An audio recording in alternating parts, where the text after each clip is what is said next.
Hello everybody, and just here, and welcome welcome back to Shangri-La Frontier episode 45, in which we will be touring and I don't know, just going through, traversing the underwater. I mean, yeah, it is technically underwater. The underwater city. The city upside down that was upside down by not Cthulhu. The tentacle monster that they're gonna have to fight. Yeah, Ktarnid of the Abyss. Yeah, that's the name of it. So what happened exactly in the previous episode? Well, the fight with the fisherman continued, and the fight with the big boss of the fisherman as well, who turned out to be quite a pushover. Saraku had absolutely no issues defeating him, but then he stood up, and it turns out that the mission was not an extermination or an MVP takedown or anything like that. It was an escort, because lo and behold, Stude appeared, trying to fight, but being completely and utterly incapable of it, and thus he had to be protected. Thankfully, at the last moment, Ray arrived and protected him. Ray has some new gear that isn't cursed, I think, and one that fits within her lowered specs. And it's a very nice Oni set of armor and a 200 sure, two-handed heavy hammer. So it still fits her very much, and it just looks really dope. And I love hammers, so I'm super glad for that bit of a change. Unfortunately, eventually, being as soon as Akitsu Akane stepped on board, meaning everybody in the party was present, something changed. There was a little bit of lag in game, and then the entire ship got enveloped in tentacles and dragged underwater. After some time, which was induced, whatchamacallit, not coma, induced, I'm missing the word here. Unconsciousness, I guess, would be the best word here. Rendered the players, or at least Sanraku, unconscious. The game did, that is. And he woke up somewhere. In a weird-looking city with some water above and lots of zombie fish. And he had to fight through them. Eventually, he found another fish man that was not zombified, and that was a man named Araba. Helped him, and then they had a chance to talk a little bit. And it turns out the city is it is underwater, right? But it's also inverted upside down. They are not on the ocean's bottom. They are on the upside down side of a floating island or something like that. I mean, the first frame of this episode shows it pretty well, right? There's the island, and they are beneath it, right? That's how it looks. Yeah, and also Sanraku has a timer, a week's time to presumably defeat Ktarnid. That's probably the win condition of this little campaign, side campaign, whatever you want to call it. Unique scenario, that's the official name, or bonus unique scenario, yeah. We don't know where everybody else is. We don't know where Emul is. She was last seen with Rust and Mold, so chances are that they have been separated into their own group. Stude was with Akitsu Akane, and Stude was with Akitsu Akane, Rei, and Sikru, I think. So they're gonna probably make another team, and Sanraku was on his own, so he probably makes another. And I'm willing to bet that right now they're gonna have to try to find each other, join their forces, and then go after Ktarnit. That's probably how it's gonna go. We don't know though. I mean, this entire episode could very well just show us a little bit of, last time on Dragon Ball Z, and the rest will just be case exploits on the, whatchamacallit, esports game, right? Esports meeting, but they wouldn't do that, would they? I hope they wouldn't do that. I hope they're gonna continue with this whole thing with the underwater city, right? They gotta. They gotta, don't they?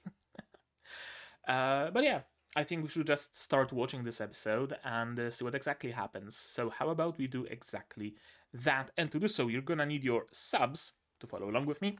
I'm gonna need my sound to hear what's going on in the show. My cat needed to get rid of a hairball. And I'm gonna have to ask you for support. Support the channel if you want monetarily on Patreon, YouTube down below, or not.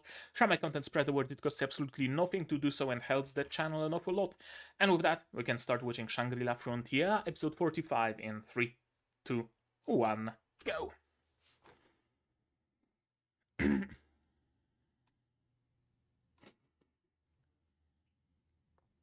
Yeah, apparently.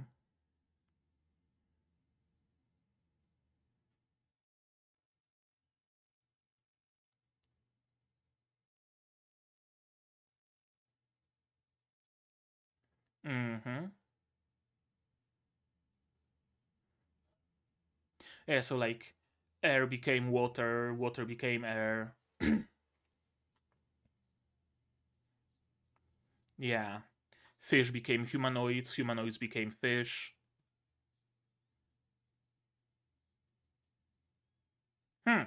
Okay.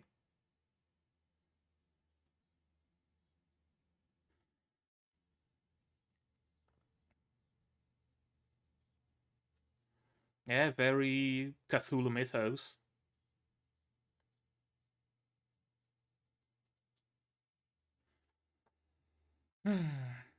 And opening. It really grew on me over the time. In its entirety. Like initially I had some issue with this rap section in the middle. I no longer do.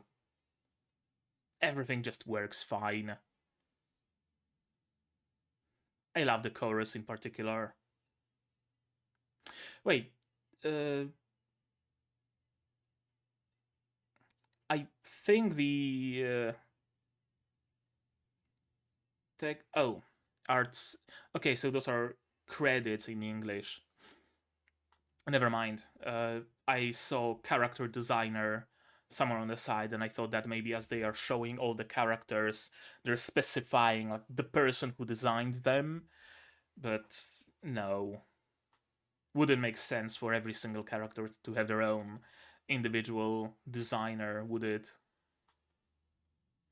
Shangri-La, Shangri-La, Shangri-La. I love this chorus.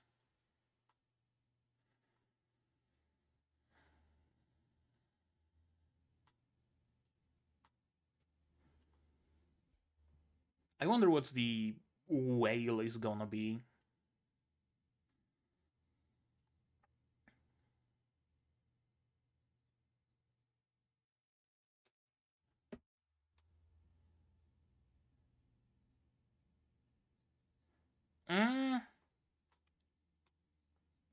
It can overturn death of other beings, doesn't mean it's able to overturn its own death. After all, when it's dead, it can't really use its powers, right?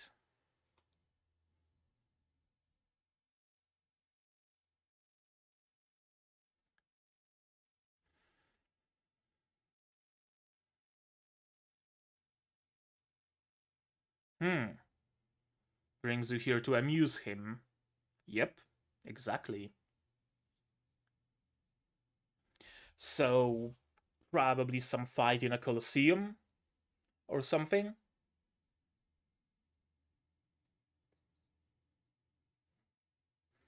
Probably a part of the quest.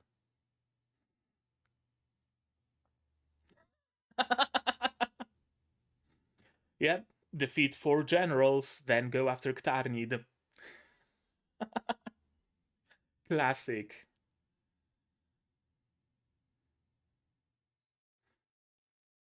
Mm-hmm. Yeah, and it seems like they are like targeted, right? Like this one is able to seal any spell, so you need a non-magic class to face him, right? But there is another general that's completely immune to physical attacks but susceptible to magic.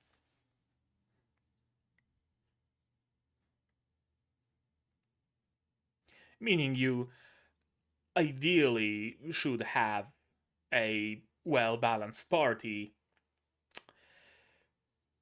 but we know that well-balanced parties are not a thing in this game. uh, I mean, they get a tank and a support, I guess. The rest is still just old DPS, but, you know, it's better than it was.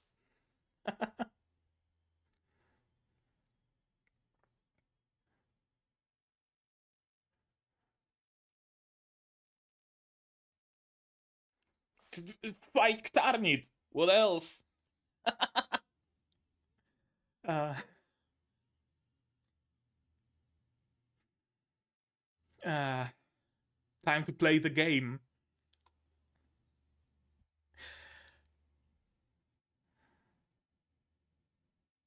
Oh, Emul! And Rust? Emul and another fish? I don't know. So were they separated like completely into individual players?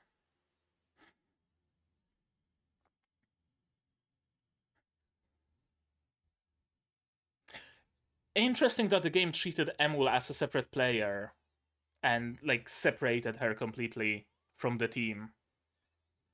And Studa.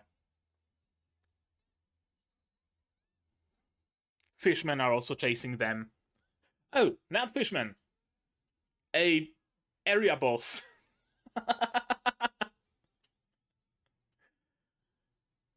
Yeah, can't really run this way either.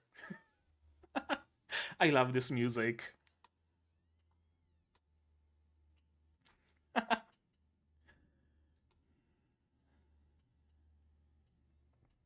Oh.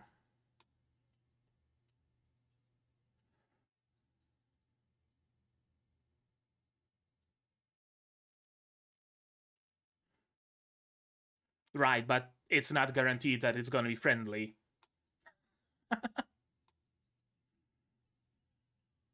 I mean, it got rid of the zombies that were chasing Emul, at least, not of those.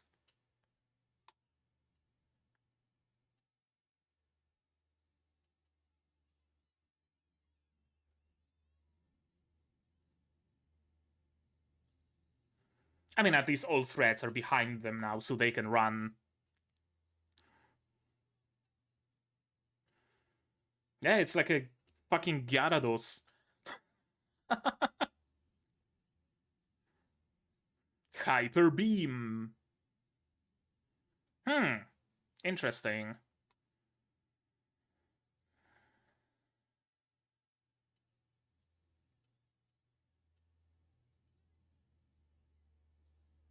No biggie.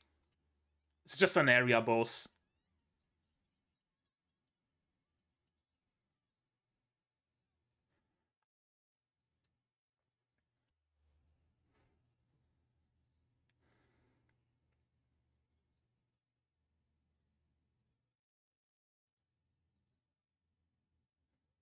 Yeah, you're gonna have to carry them both. It ain't gonna be that easy, Araba.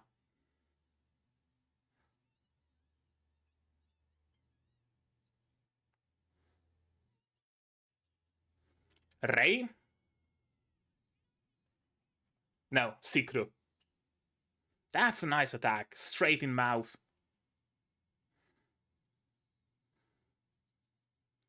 Is Akitsakana with you?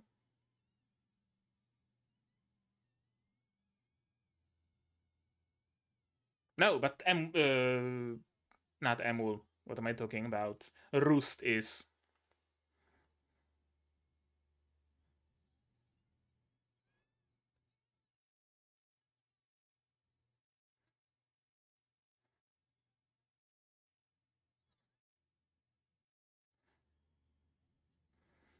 Yeah. Did Secret just one-shot this monster? I mean, I guess Roost also sent a couple of. No, okay, it's still alive.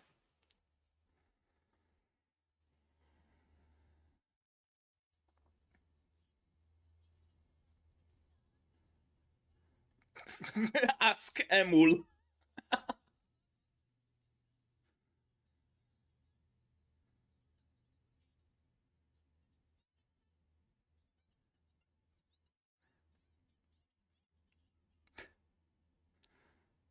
At least get help from Roost. Yeah.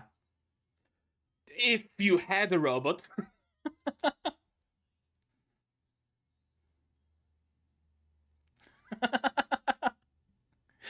Yeah.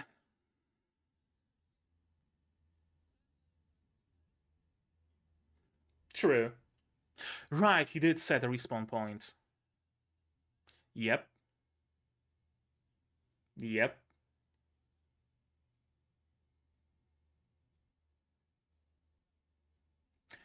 I mean, he can at least pull it out of his inventory, right? Or take her to Inventoria.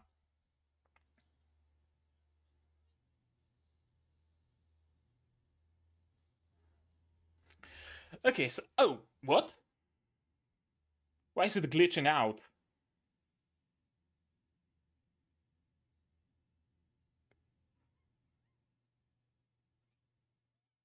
Is it just an illusion?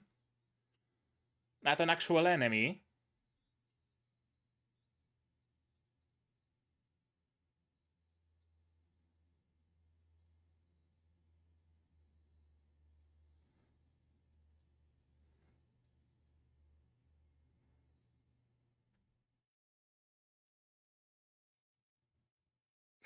Of course.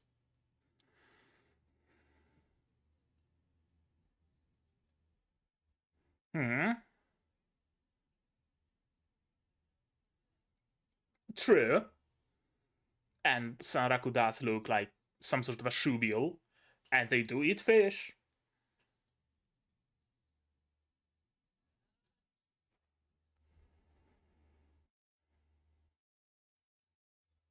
What was the deal with that glitching as it chomped down on the Sanraku's illusion, Sanraku's decoy?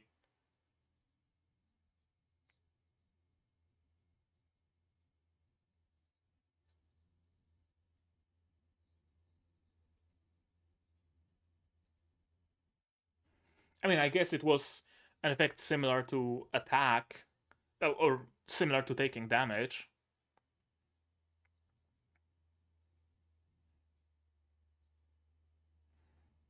But why would it take damage from eating Sanraku's decoy? Explain. Is it taking damage by ramming into ground?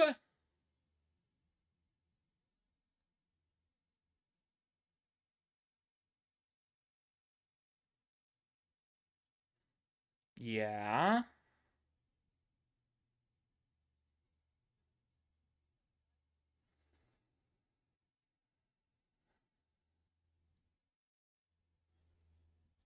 Yeah, and then it takes damage, like essentially fall damage.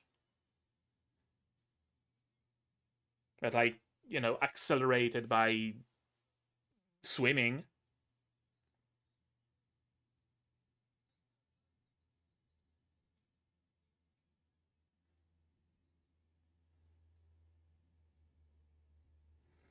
Oh, it's out of water. Oh, poison. I thought maybe it's like technically out of water, so it's taking damage by being unable to breathe.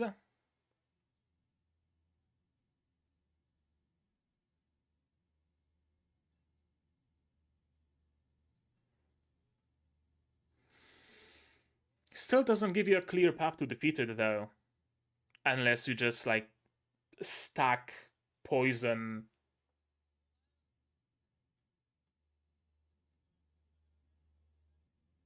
True. Okay, so that's gonna be relevant. Yeah, attack these soft parts.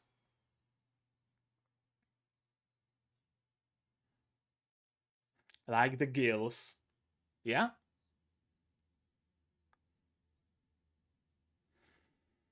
True. And they are basically on equal footing, right? If this was a fight underwater, then Saraku wouldn't be able to fight all that well. But in this environment, they are more or less equal. Oh, hello, Akitsu Akane.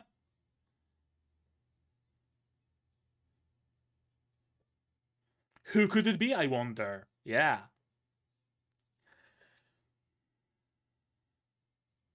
Oh, hello, Mold.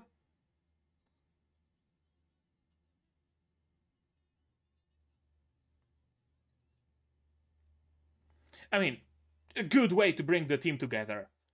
Just make a whole lot of commotion.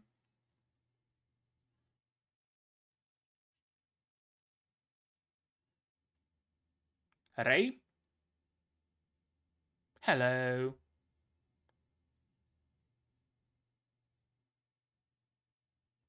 No! God damn it, she looked out. Ah.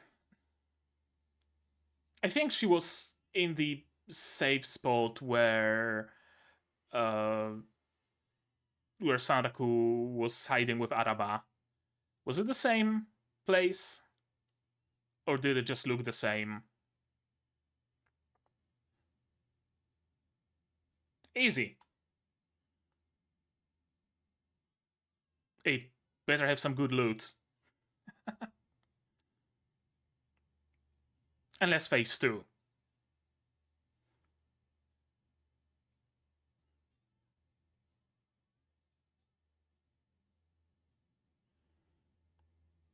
Who that? Oh.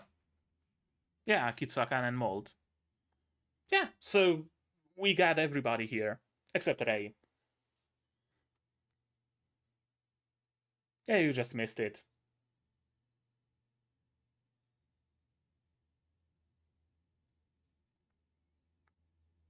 Yeah.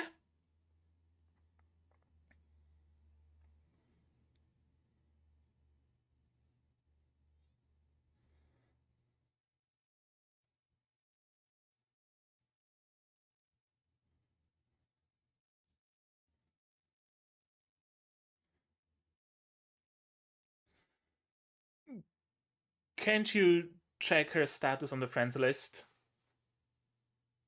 Aww. Oh, the city rebuilding itself. Oh, that's cool. Yeah, the power of the Ktarnid takes care of his city.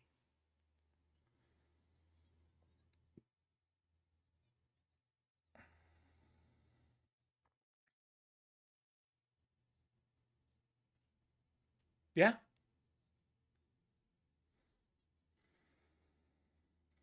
Meaning the city was already dilapidated before Ktarnid took over? Or is he just reverting, like, big damage and not some lichen on the walls or missing windows?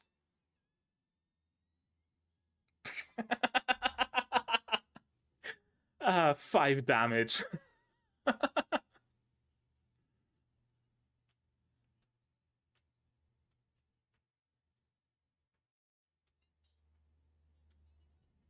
Yeah, that's the most important bit here.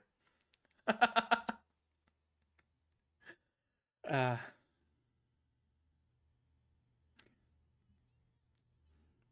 True, you did.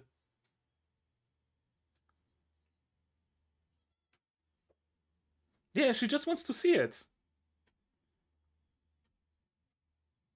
Oh, Suzaku. I thought he's gonna take out, like, a whole suit. But no, he just took out Suzaku. Yeah, it's out of power.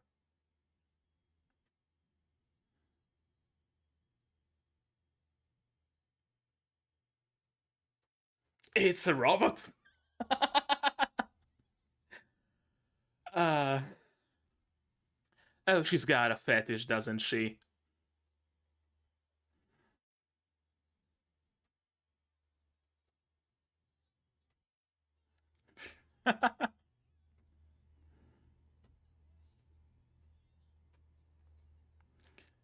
Can't you check your friends list for her status?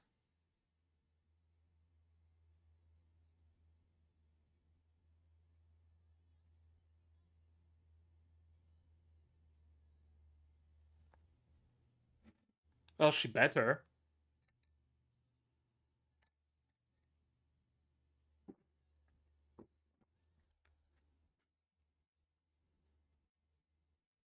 Oh, oh. I thought that they got extra time for beating the serpent, but no, a week.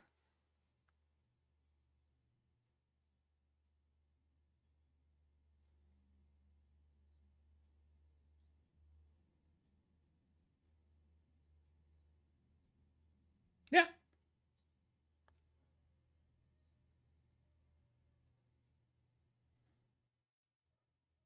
Oh, so he is going with Kay. Oh, I thought he dropped that. Uh, can't you go to Rabituza?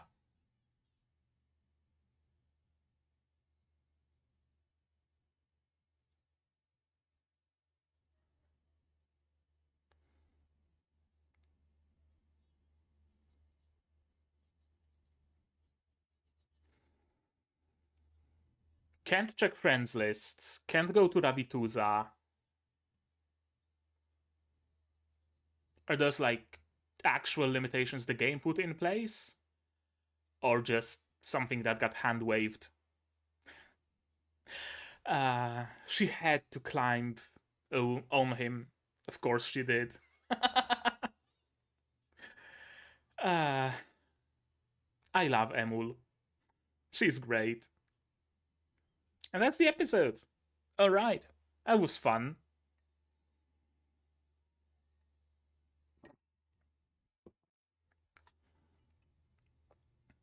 I thought it might be at least a couple of episodes trying to find everybody, but no. One episode was all it took. Well, everybody. Sans Rei.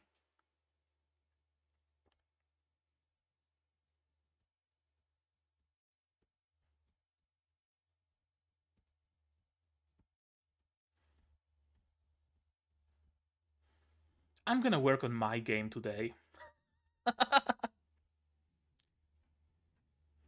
I'm gonna add some fishing or something.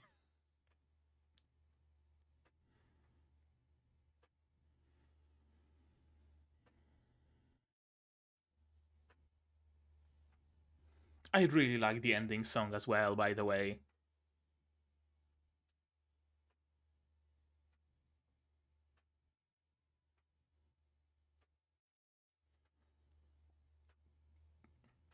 This series in general just has some amazing music.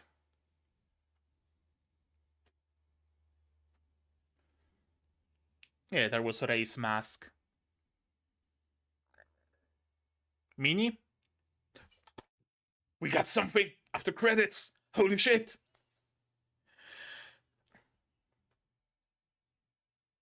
Who are you lot? I guess like another esports team?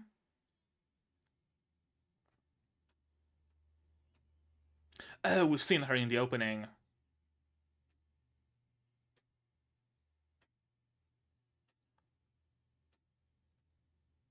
I like her. She has incredibly fucking bushy eyelashes. I gotta say though. Like, holy shit. Those are not like individual eyelashes. This is just hair growing on her eyelids. Let's watch it again. Shall we? Yes, we shall. Yeah, inverted city, Riliath. Oh, it's basically Rilia, isn't it? Yeah, it's just Rilia, but Riliath. I only now put 2 and 2 together. The master's power can overturn even death. Yeah, the question is, can he use his powers when he's dead? Right? Like, is it innate? Or does he have to do some death cancel kind of ability, or but with his like tentacles or whatever? If it's the former, then yeah, it's not gonna be easy to kill it. If it's the latter, then not really that much of a problem, is it? Yeah, that's gonna be another contestant. So I'm gonna assume the next couple of episodes are gonna be spent on the whatchamacallit, esports, and maybe we're gonna see some bits and bobs of someone being in the underwater city trying to do something. I don't know. We'll see. Time to fillet a dragonfish. I'd like to avoid fighting Ktarnit while the NPCs are with us. Yeah, probably a good plan. Grab Sikru, Emul, stew there, put them, or well, grab Emul and stew there, and put them under the careful watch of Araba and Sikru, and then grab the team and go fight. Ktarnit probably makes sense. Ktarnit apparently wants a good show. Cool. Makes sense why it would be bringing strong contestants into the Abyss. Sealing General. Yeah, so we get a classic defeat the 4, 5, 6, 3, however many demon generals, bosses, mini bosses, apostles, whatever, and then you can go fight the final boss. Alternatively, we get defeat 4 mooks and fight the final boss in its weakened state, or go fight the boss at full power without having defeated the prerequisite enemies. Whichever it is, it's probably a good idea to defeat Clioner and the rest of the bunch. Clioner has the power to seal the use of any spell. Yeah, so it really seems like those mini-bosses are targeted at specific player types, right? Like, if you have a raiding party and you go here to this unique scenario, you want to send your physical damage attackers, so your archers, swordsmen, whatever, to fight Clioner. You probably don't want to send any mages, because the use of any spell can just be blocked. You probably don't want to send healers who use magic in their healing spells, but you would want to send, like, an herbalist, maybe, or, you know, something of the kind. Perhaps another boss has complete immunity to physical damage, and you have to send mages, and maybe a couple of tanks to kite that boss around. Another one might be impervious to ranged attacks, right? Those sorts of fun little limitations. Another one could be emitting a constant DOT, so you need a lot of healers, right? Cool. If that is the case, then that's really, really cool.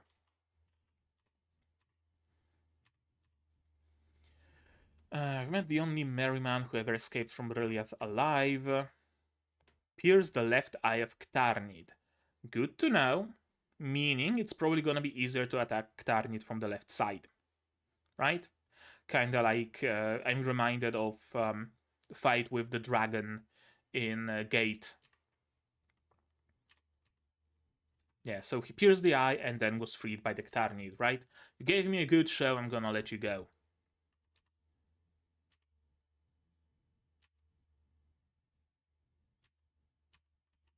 Mental map of the city.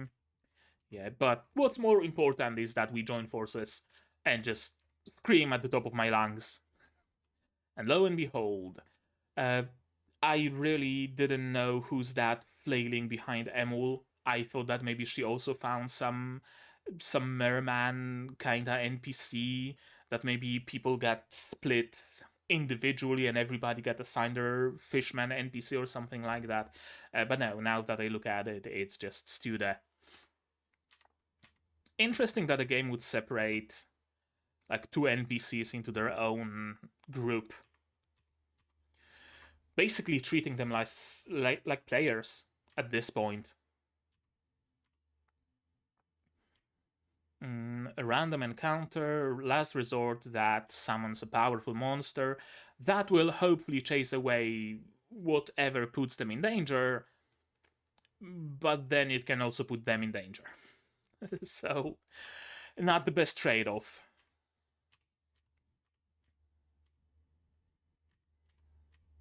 It's basically like a Gyarados Hyper Beam, very shiny Gyarados, I guess, because it's red. And the magic bursts.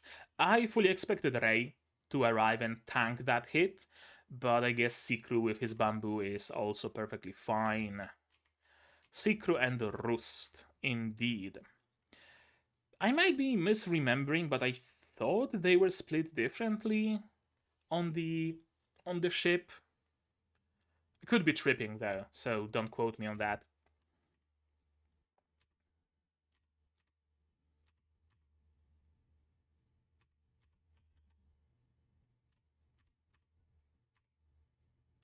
Gotta get out. And yeah, makes perfect sense for Roost to be sent with Araba and the rest of the NPCs. We don't know. Well, first of all, it would be a shame to lose Sikru or Emul, for sure.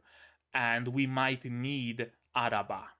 And Stude might also be a prerequisite for finishing this scenario, right? So you probably want to keep them safe.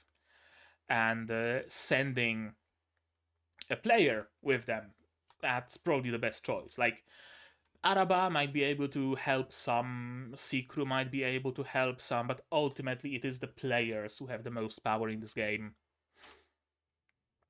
I love her faces in this whole scene, the variety of them. This smile, the despair, and then just, you know, ready to rumble.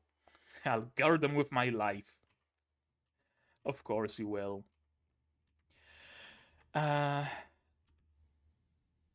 Yeah, I was unsure what's that all about, this glitching effect. I thought that maybe it's not an actual enemy, it's just an illusion. Somehow. Maybe M will actually summon some sort of a mimic that created an illusion of this water dragon. Maybe it's Ktarnid that made it appear. Maybe something along those lines. My another theory was that perhaps those glitchy moments is when what's her name? The programmer behind Shangri-La, not Ritsu, Tsukuyo. Yeah, that maybe it's Tsukuyo, like, live patching the game. Like, holy shit, it's this fucking player now, I'm gonna show you the what for, I'm gonna boost the stats of this fish, you're not gonna defeat it. Kind of sort of deal, right? But no, apparently it's just the dragon taking damage by ramming into the ground, because it can't control itself in such a confined area. Makes sense, actually. Yeah, it can swim through the sky like it's underwater, and it has the physics of swimming underwater, but it doesn't have the freedom of swimming underwater, basically. If I understand correctly, that is. Yeah, ridiculous ability lets you swim through the sky like you're flying. Water pressure still gets applied to your movements. That means you need a straight, clear path for that big body to pick real steam, yeah? Sure. If you run into a wall, it's hard to pick up momentum again, yeah? So wait until he runs into a wall, and then before it can wriggle itself out of this, claustrophobic back alley, you have an opening to deal some hits. Makes sense. Yeah, you can gather speed in the skies above, but I can just dive into an alleyway and then jump out of the way, and you're just gonna slam into the ground and create another opening. If we were both in water, I'd be dead in a second because Sanraku can't move well in the water, but as I said, right now they have equal movement opportunity. And it's taking poison damage. I expected Sanraku to use that fact somehow. Maybe pull out, when it was shown shelf weapon, I thought maybe he's gonna pull out a set of daggers that deal poison. Like maybe that's the weakness, or something like that. But no, he simply aimed for the gills. Interesting that the gills are like in front of the like flaps instead of behind, but whatever. I mean, it's a game. They are exposed on purpose because they're the weak spot. So there doesn't need to be any better justification. And yeah, of course, gills are very, very fragile. Mm-hmm.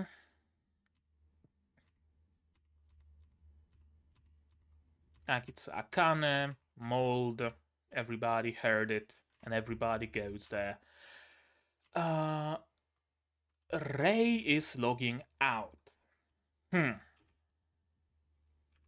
And this is not the hideout where Sanraku stayed with Araba. It's some other place. But presumably she also saved the game here. That's my hope, at least. I promise I'll be back once this is all dealt with. Yeah, what's this is all dealt with? What are you talking about here?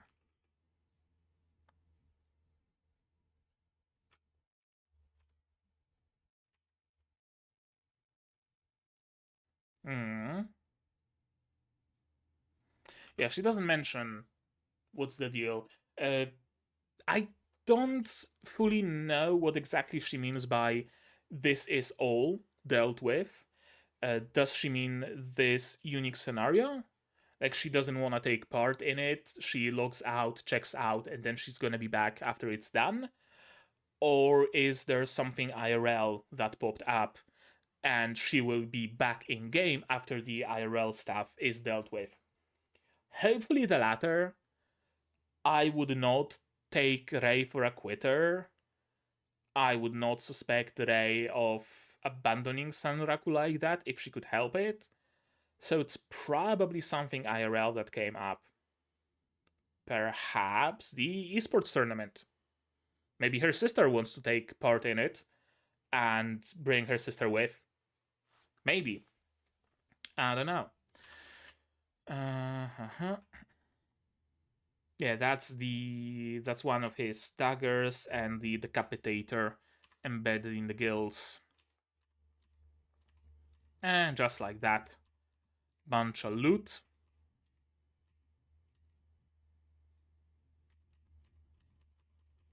And the city just rebuilds itself.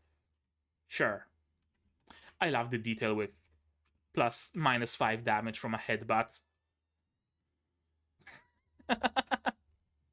Amazing. I love them. I love Sanraku and Emul. They have such an amazing chemistry together.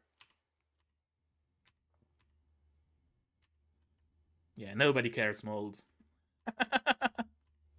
Here's your robot roost. Enjoy.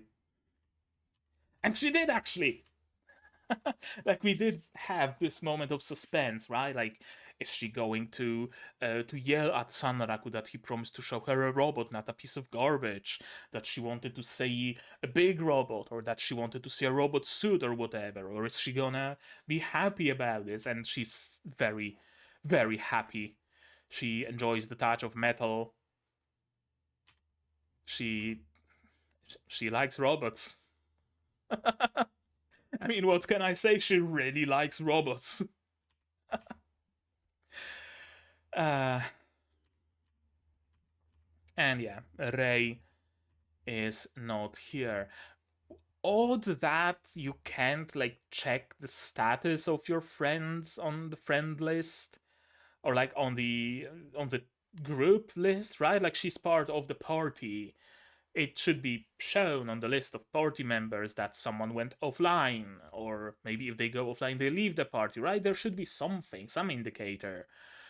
If not, then on the friends list, there should be like a gray or red circle next to that player instead of green for online, right? But maybe it's not a thing.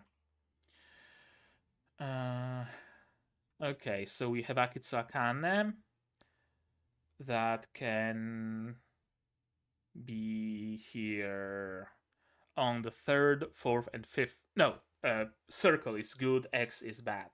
Right, on the 2nd, 6th, and 7th day, Roost and Mold on the 3rd, 5th, and 7th. Nobody's gonna be here on the 4th day.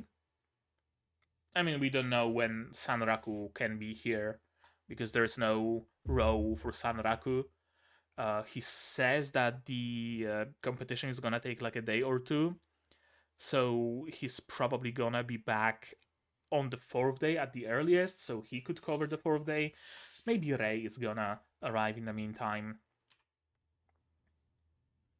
Interesting that Roost and Mold are listed together.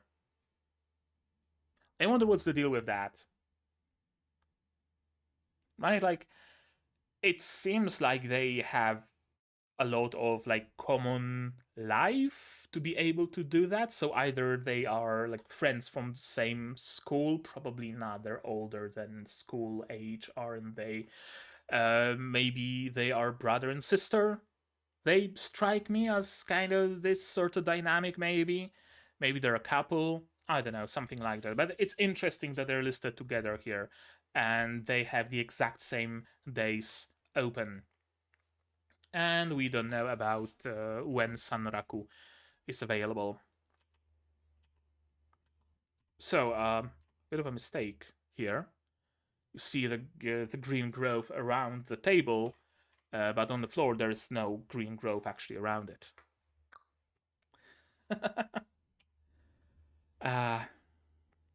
Yeah, Sanraku is going to GGC. I really thought that he just denied that request to play Shangri-La, but apparently he caved in and he's gonna go to the esports competition after all.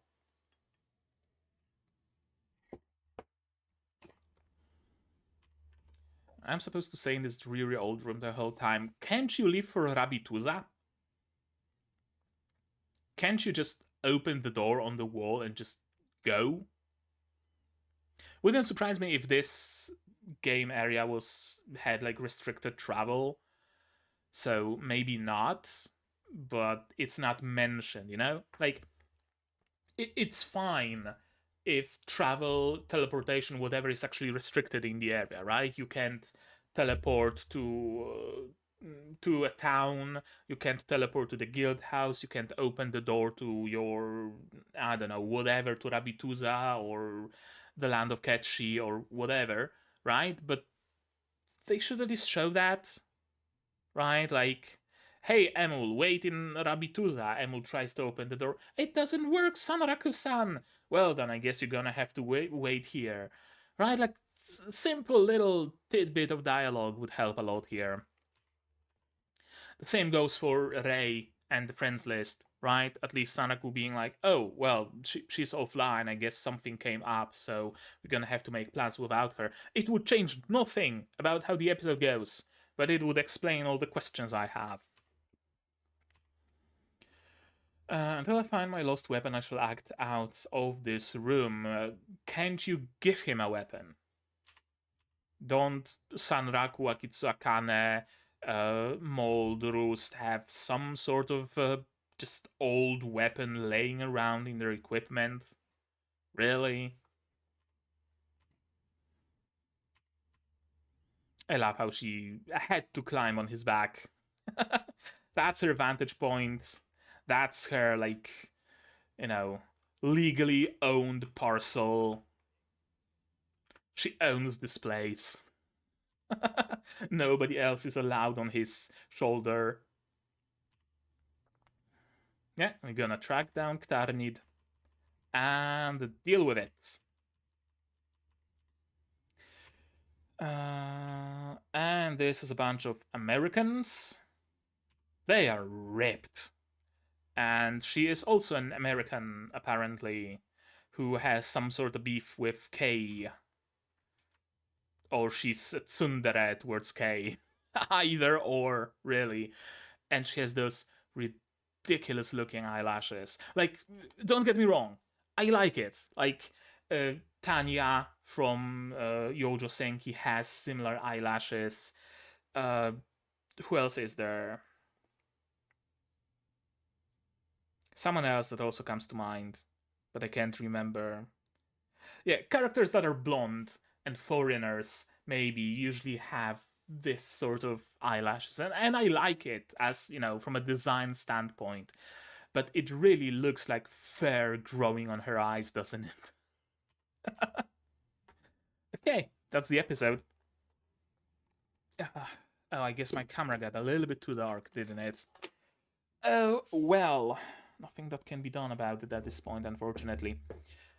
Yeah, that was episode 45 of Shangri-La Frontier, and I enjoyed it very much. It really was a fun episode. The previous ones were clearly mostly about setup, right? Setting up this brand new arc. But this episode had some actual, like, unadulterated, pure fun to it.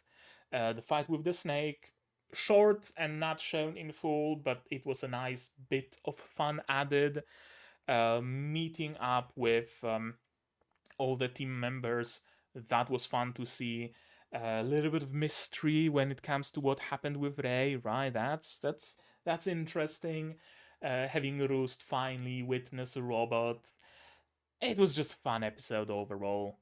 I enjoyed it very, very much. I can't wait to see where it goes. I mean, in the next couple of episodes, probably at least, we're gonna see the esports arc, I guess, like an arc within an arc, which is interesting, to be honest.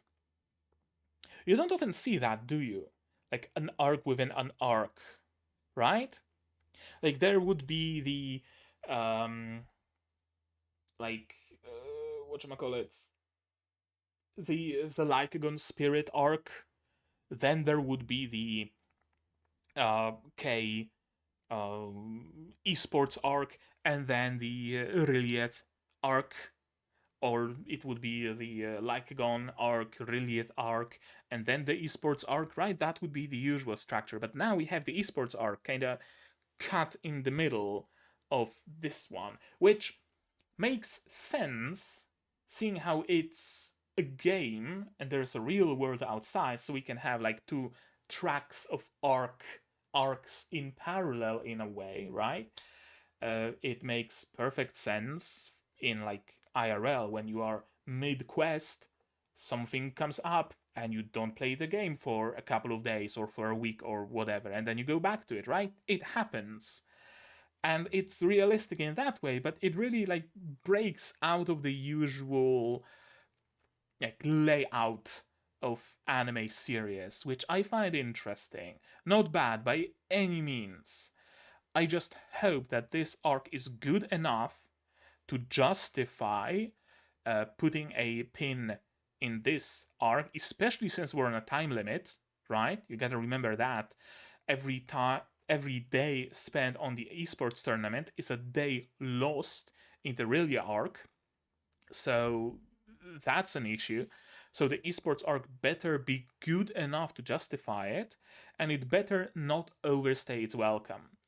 Because it's very easy to enter an arc within an arc and then just kind of forget about the encompassing arc, right? Like you would have, like, I'm reminded of Helk flashbacks, for example. I'm reminded of. It's way too dark. I'm reminded of the sports festival arc in Prison School, right? all of those way overstayed their welcome. So I hope nothing like that happens here, and we go back to the meat and potatoes relatively quickly. We'll see though. It's gonna be fun seeing Sanraku or Rakuro meet Kei and Towa for the first time ever.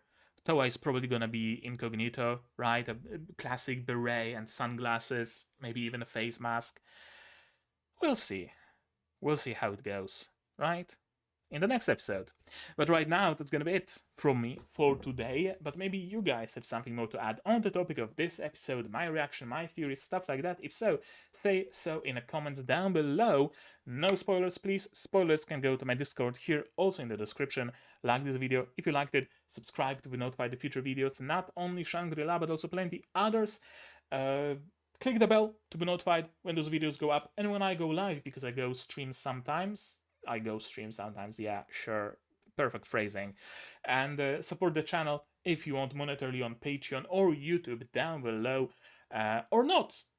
You can also share my content, spread the word. It costs you absolutely nothing, and it does help the channel an awful lot. And now, with all of that out of the way, that's gonna be it from me for today. So as always, you guys do all the good stuff, and I'm gonna see you in the next one. Cheers! And here's my one for Patreons: QBs, Rainer, Zimbel, Thor, Dr. Wood, Akamaser, Marsh, Vassal, and Hans Peter. And you can join them if you want without having to play in an esports tournament.